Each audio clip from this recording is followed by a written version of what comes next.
विरगळीचे वाचन. विरगळ म्हणजे युद्धात समाज रक्षणासाठी, गाव रक्षणासाठी, स्त्री सन्मानासाठी, जनावरांच्या रक्षणासाठी किंवा दानधर्मासाठी वीर मरण पत्करलेल्या व्यक्तीच्या स्मरणार्थ उभारण्यात आलेला दगडांचा किंवा लाकडांचा स्तंभ असतो.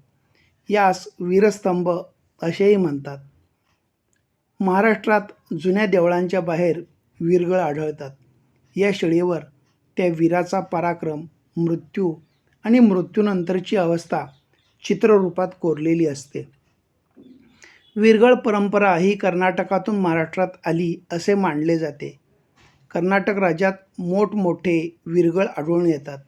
त्यातील काही वीरगळ हे शिलालेखांनी युक्त आहेत. महाराष्ट्रात शिलालेख कोरलेले वीरगळ तुलनेने कमी आहेत. कानडी भाषेत कल्लू म्हणजे दगड, वीर कल्लू म्हणजे वीरांचा दगड. त्यावरून महाराष्ट्रात वीरगळ असा शब्द प्रचलित झाला असावा. साधारणपणे 2.5 किंवा 3 फूट दगडावर एकावर एक या पद्धतीने 3 किंवा 4 चौकोन खोदून घेतले जातात. वीरगळीचे सामान्यपणे 3 किंवा 5 भाग असतात. वीरगळ खालून वर वाचायची असते.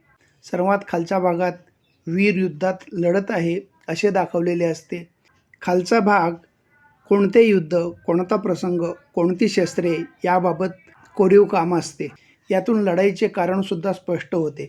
मधल्या भागामध्ये मृत्यू कसा झाला, कोणाच्या विरोधात झाला याचे चित्रण असते. गायीसाठी लढाई, घोड्यासाठी लढाई इत्यादी. मधल्या भागात वीर देवदूत किंवा अप्सरांच्या बरोबर स्वर्गात जात असल्याचे म्हणजेच वीराचा मृत्यू झाल्याचे दाखवलेले असते. सर्वात वरच्या अर्धगोलाकार किंवा त्रिकोणी भागात वीर योद्धा कैलास पर्वताला गेला आहे आणि शंकराच्या पिंडीची पूजा करत आहे असे दाखवलेले असते. युद्धात मरण आल्यास स्वर्गलोक प्राप्ती होते असे यातून सुचवायचे असते. काही वीरगळे हे चंद्र सूर्य यांनी अंकित असतात. आकाशात चंद्र सूर्य तळपत आहेत तोपर्यंत या वीराची स्मृती कायम राहील असे यातून सूचित करायचे असे मानतात. काही वीरगळ हे सतीच्या हाताने अंकित असतात. त्याला सतीशिळा म्हणतात. एखाद्या बलिदान केलेल्या वीराची पत्नी त्याच्यासह सती गेली असेल तर तिचं हे स्मारक मानलं जातं. या स्मारक शिळावर कोणतेही नाव नसते, फक्त चित्रे कोरलेली असतात.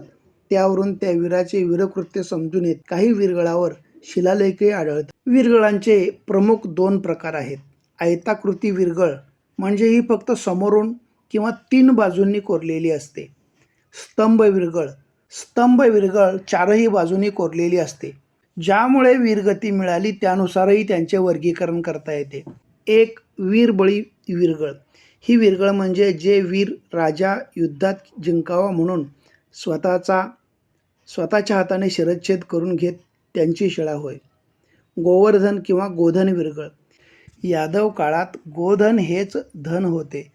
मग त्या गोधनाचे चौर्यकर्म रोखण्यासाठी एखाद्या वीराने जर बलिदान दिले असेल तर त्याच्यासाठी उभारलेली गोधन वीरगळ.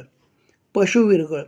गावावर झालेला हल्ला, वाघ, रानगवे इत्यादी पशूंचा हल्ला परतवताना आलेले वीरमरण. द्वंद्व वीरगळ. 2 गावातील तुल्यबळ वीरांचे युद्ध किंवा कुस्ती यात आलेले वीरमरण. डोली वीरगळ. लग्नविधीत झालेले हल्ले विघ्न दूर करताना वीरांना आलेले मरण त्याचे स्मरण म्हणून डोली वीरगळ. गावावरील परचक्र किंवा युद्ध.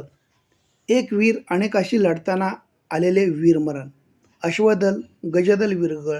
मोठ्या युद्धात आलेले वीरमरण. शौर्य वीरगळ. चोरांचे हल्ले परतवताना आलेले वीरमरण. यात चोरांकडे तलवारी तर ते लढणारे सामान्य असल्याने त्यांच्याकडे काठी असे चित्र कोरलेले असते. साधू संत वीरगळ. राक्षसांचे हल्ले परतवताना साधूंना आलेले वीरमरण. सूरवीरगळ. या शिलेवर अनेक वाद्य असतात.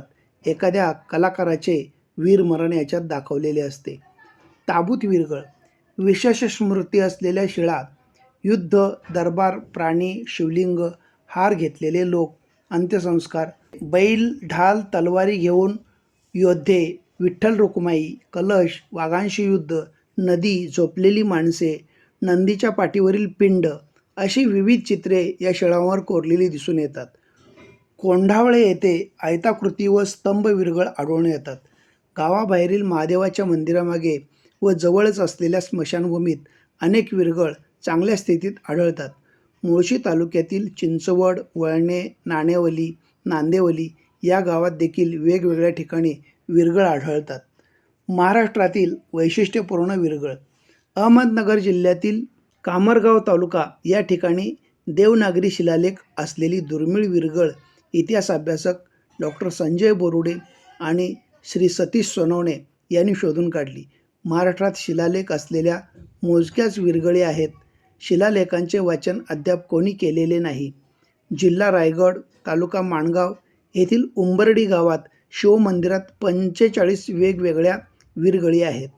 दिवे आगर जवळील देगाव शिवमंदिरातील विरगळ यातील एकावर 10 डोकी असलेल्या आणि 20 हात असलेल्या व्यक्तीचे अंकन केलेले आहे.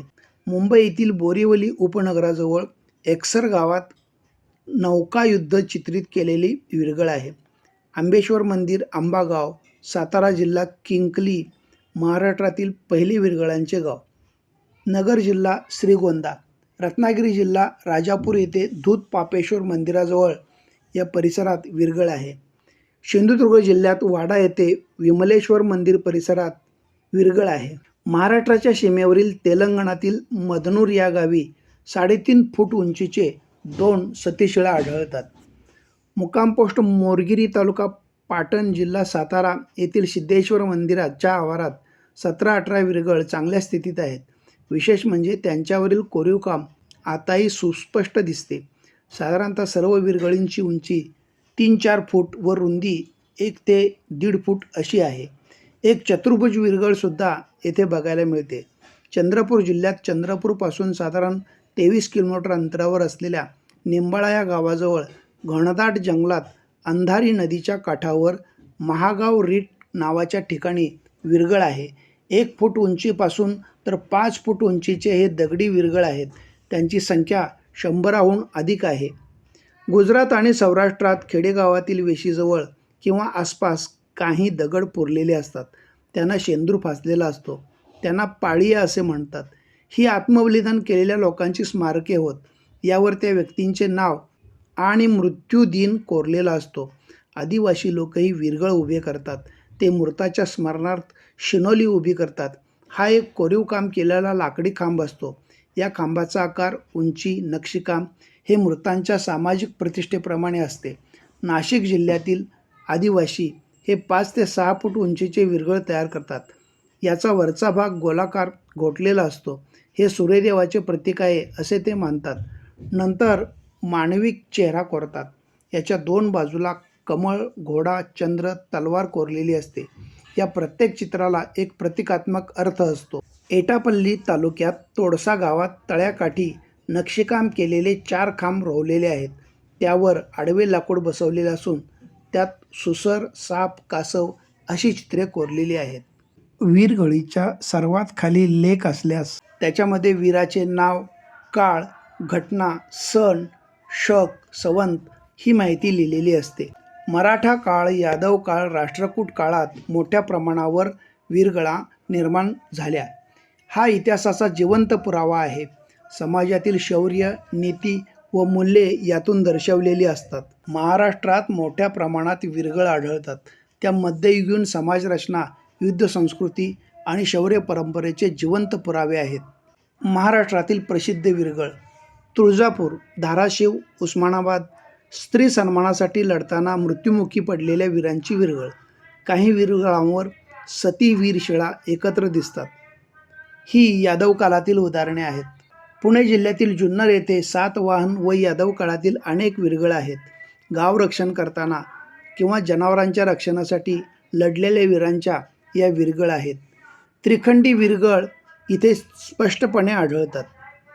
सातारा जिल्ह्यातील कराड येथे कृष्णा कोयना परिसरात विरगळ मोठ्या संख्येने आहेत. युद्ध, स्वर्गारोहण व शिलालेख असलेली अनेक उदाहरणे येथे पाहावयास मिळतात. मराठा पूर्वकालीन समाज जीवनाचा हा पुरावा आहे. छत्रपती संभाजीनगरमधील पैठण म्हणजेच प्राचीन प्रतिष्ठान नगरी इथं गाव रक्षण व व्यापार मार्गाच्या संरक्षणासाठी बलिदान दिलेल्या वीरांच्या विरगळ आहेत. यादव व चालुक्य काळातील या विरगळ आहेत. कोल्हापुरातील पंचगंगा नदीच्या परिसरातही अनेक विरगळ आहेत. जनावरं, शेतजमीन व स्त्री सन्मानासाठी झालेल्या युद्धात वीरमरण पत्करलेल्या वीरांच्या स्मरणार्थ या विरगळ उभारलेले आहेत. काही ठिकाणी वीरदेवता म्हणून त्यांची पूजा केली जाते. सोलापूर जिल्ह्यात युद्ध व दरोडेखोरांशी संघर्ष दाखवणाऱ्या विरगळ आहेत. साध्या लोकवीरांचे हे स्मारक आहे. या विरगळींचे लोकपरंपरेत आजही स्मरण केले जाते.